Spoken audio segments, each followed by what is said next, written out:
Hello students, welcome to my channel Scholarly Minds and I hope that you all are doing great. MEG 14 के exam preparation के लिए ये हमारा part 2 video है। इससे पहले के जो भी वीडियोस हैं उन सभी का जो लिंक है आपको डिस्क्रिप्शन में प्लेलिस्ट मिल जाएगी और वहाँ से आप MEG 14 के सारे जो भी इम्पॉर्टेंट क्वेश्चंस हैं विद आंसर्स आप कवर कर सकते हैं। तो गाइज़ अगर आपने अभी तक अपने MEG 14, 15 जो भी आपके अपकमिंग सब्जेक्ट कोड्स हैं अगर उनके लिए गेस्ट पेपर को परचेज़ नहीं किया है तो आप हमारे इस नंबर से MEG कोर्सेज़ के गेस्ट पेपर्स को परचेज़ कर सकते हैं और अपने एग्ज़ाम की प्रिपरेशन स्टार्ट कर सकते हैं। तो गाइज़ चलते हैं हमारे टॉपिक नंबर 1 में, जो सॉल्ट है, महाश्वेता देवी के द्वारा लिखी गई स्टोरी। तो सॉल्ट के अंदर जो ये सॉल्ट है उसको as a metaphor for exploitation कैसे यूज़ किया गया है कहानी में। So in Mahasweta Devi salt functions as a powerful metaphor. तो कहानी के अंदर जो सॉल्ट है वो एक पावरफुल मेटाफर की तरह यूज़ किया गया है for the exploitation and dehumanisation of marginalised tribal communities. जो भी हमारी ट्राइबल कम्युनिटीज़ जो मार्जिनलाइज्ड हैं उनके साथ किस प्रकार से उन्हें एक्सप्लॉइट किया जाता है और इनह्यूमेन जो बिहेवियर उनके साथ किया जाता है वो सारी चीज़ें इस कहानी में सॉल्ट के माध्यम से सॉल्ट को as a powerful metaphor use करते हुए महाश्वेता देवी ने लिखा है। As a basic necessity for life, its denial by the traders and the oppressive system reveals how essential resource are monopolised for the profit. तो हम यहाँ पे एक चीज़ सभी जानते हैं कि जो सॉल्ट है, नमक जो है वो हमारी लाइफ की बेसिक नेसेसिटी होता है, यानी कि सबसे ज़्यादा इम्पॉर्टेंट होता है। और जब इसको डिनाई कर दिया जाता है, जब ट्रेडर्स के द्वारा और ऑप्रेसिव सिस्टम के द्वारा आपको ये डिनाई किया जाता है, तो यहाँ पे ये चीज़ रिवील होती है कि हाउ असेंशियल रिसोर्सेज, जो भी आपके इम्पॉर्टेंट रिसोर्सेज हैं उन्हें कैसे प्रॉफिट के लिए मोनोपोलाइज्ड कर दिया गया, forcing the poor into dependency and suffering, जिसकी वजह से जो गरीब जनता थी वो सफरिंग्स मतलब कि उन्हें काफ़ी कुछ झेलना पड़ता है और वो ये रिच ट्रेडर्स के ऊपर डिपेंड हो जाते हैं। The control of salt echoes colonial practice of taxing and regulating vital commodities. तो हम यहाँ पे कहानी में जब सॉल्ट को कंट्रोल किया जा रहा है तो वो एक चीज़ दर्शाता है, अंग्रेज़ों की टैक्स लगाने की जो पूरी प्रैक्टिस है, वाइटल कमोडिटीज़ को रेगुलेट करने की प्रैक्टिस को दर्शाता है, symbolising economic domination and systematic injustice. Devi contrast the purity of natural salt with the moral corruption of exploitative traders. तो यहाँ पे जो महादेवी श्वेता महादेवी हैं वो प्योरिटी ऑफ नेचुरल सॉल्ट का कॉन्ट्रास्ट दिखाती है कि ऑन द एक हाथ पे आप देखोगे कि सॉल्ट जो कितना प्योर है, वहीं दूसरी तरफ वो किनके पास चला गया है, करप्टेड ट्रेडर्स के पास चला गया है।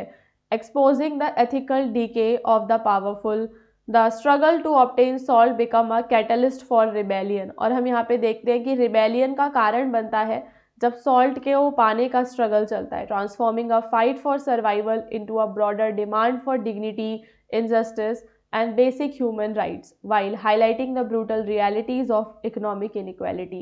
तो यहाँ पे इकोनॉमिक इनइक्वालिटी की रियलिटीज़ को भी हाईलाइट किया हुआ है, साथ ही साथ ये जो सर्वाइवल की फाइट है बाद में dignity, justice, basic human rights की डिमांड में मतलब बदल जाती है।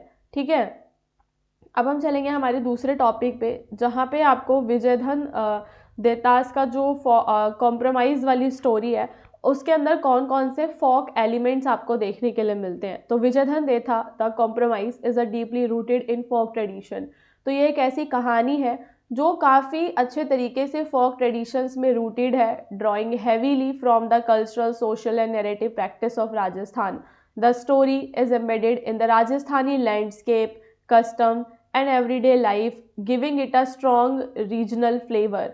तो कहानी के अंदर हमें राजस्थान का लैंडस्केप, वहाँ के रीति रिवाज, वहाँ की जो डेली दिनचर्या है लोगों की, वो सब देखने के लिए मिलता है। Detha's narrative style reflect oral storytelling tradition. और हम देखते हैं कि कहानी में हमें जो पुराने समय में लोग ओरली स्टोरीज़ को एक दूसरे को बताया करते थे, एल्डर्स जैसे अपने बच्चों को स्टोरीज सुनाया करते थे, उस टाइप का नैरेटिव स्टाइल आपको इसमें देखने के लिए मिलता है। Marked by the simplicity, clarity and the moral sharpness, typical of folk tales. तो ऐसे ही सेम आपको फोक टेल्स में भी देखने के लिए मिलता है। द कैरेक्टर्स जो है peasants, prostitutes, feudal elites, through which universal theme जैसे कि ग्रीड, पावर, जस्टिस, इन सारी थीम्स को उन्होंने कहानी में एक्सप्लोर किया है। So by dignifying common people and ridiculing the powerful, Detha follows a key folk tradition of social criticism. The language blends local dialect with Sanskrit and Persian influences, enhancing authenticity. Thus, the compromise uses folk elements to transform a local Rajasthani tale into a universal commentary on human nature and social inequality. तो compromise के अंदर आपको फोक elements देखने के लिए मिल रहे हैं जो कि एक लोकल राजस्थानी टेल को ही ट्रांसफॉर्म किया गया है एक यूनिवर्सल कमेंट्री में, एक यूनिवर्सल स्टोरी के अंदर। इसके बाद आपको जो द एम्प्टी चेस्ट स्टोरी है उसके टाइटल के सिग्निफिकेंस को बताना है। So the title the empty chest is deep symbolic and captures the emotional core of Indira Goswamis story. उनकी कहानी का सिम्बॉलिक जो पूरा मीनिंग है उसको ये कैप्चर करता है। The chest represent Toradoi's hope, dream and secret love for सारू बोपा द जमींदार सन। तो यहाँ पे ये जो चेस्ट है वर्ड ये रिप्रेजेंट करता है तोरादोई के होप्स को, उसकी ड्रीम्स को, and also for the secret love for सारू बोपा जो जमींदार का बेटा है।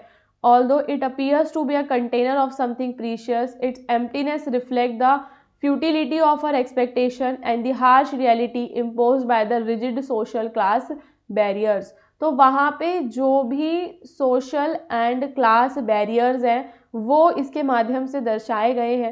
S Toradoi's forbidden love remain unfulfilled, तो जो उसका लव है गाइस वो अनफुलफिल्ड है। And the empty chest comes to symbolise her emotional and spiritual void, उसका लॉस, लोनलीनेस, उसकी शैटर्ड डिज़ायर्स, ये सभी आपको यहाँ पे देखने के लिए मिलती हैं टाइटल के अंदर। तो it also signifies the finality of her sufferings, showing how tradition and social hierarchy deny her love and dignity. कि किस तरीके से जो ट्रेडिशन होता है, समाज होता है, वो इंसान के लव एंड डिग्निटी से भी बड़ा हो जाता है। Thus the title metaphorically expresses the pain of unfulfilled desire. तो यहाँ पे जो हमारा टाइटल है वो unfulfilled desires के पेन को दर्शाता है and the profound emptiness left behind by societal constraint. Now, aspect of Dalit life highlighted in Bama's Karuku.